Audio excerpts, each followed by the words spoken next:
I started becoming a publisher really also because I was a bookseller. So it was about the kind of dealings I had had with rare books, and also with the fact that some books couldn't be found anymore, couldn't be had. So it was about kind of reproducing some of these things, but maybe not reproducing them as straight re-editions. It was also about kind of engaging with certain forms, certain previous forms, and to try and kind of put them into the current situation. I mean, certainly that was the case with the Foundations of Judo by Klein.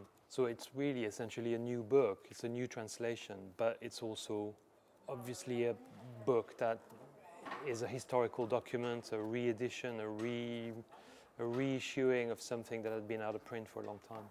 But you know, I've also had some activities as a bookseller. So this is the catalogue of an exhibition of material that was all for sale. So it was an exhibition in a gallery, but then all the material exhibited in the gallery was for sale, and it was mainly invitation cards, remnants, artist books, little bits and bobs.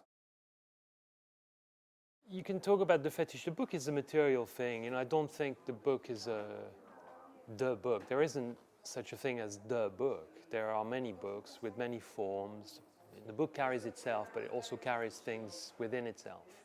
And so the question of the relationship of the object to its meaning, I think, is very complex. And it's very complex for artist books as well, where there are very often lots of playing around the form and playing around what the form is and what it means and what it's supposed to mean and how it's supposed to be read. And those things are complicated. So to just evacuate them by talking about fetish is not right. There are things that should be taken care of. They're material things that one has to take care of. And to take care of those things doesn't mean to be fetishistic. It means to really take care of those objects as objects. One of the problems that are maybe more relevant today is much more the articulation of the digital to the material.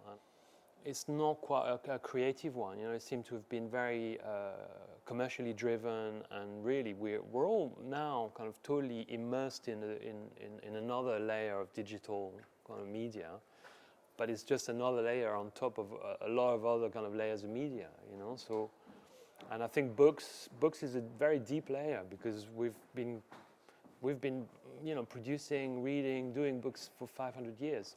So that culture, in a way, that aggregation is there. So that's really my interest in books, is also related to that aspect of our relationship to the world, you know, our relationship to real things in a way.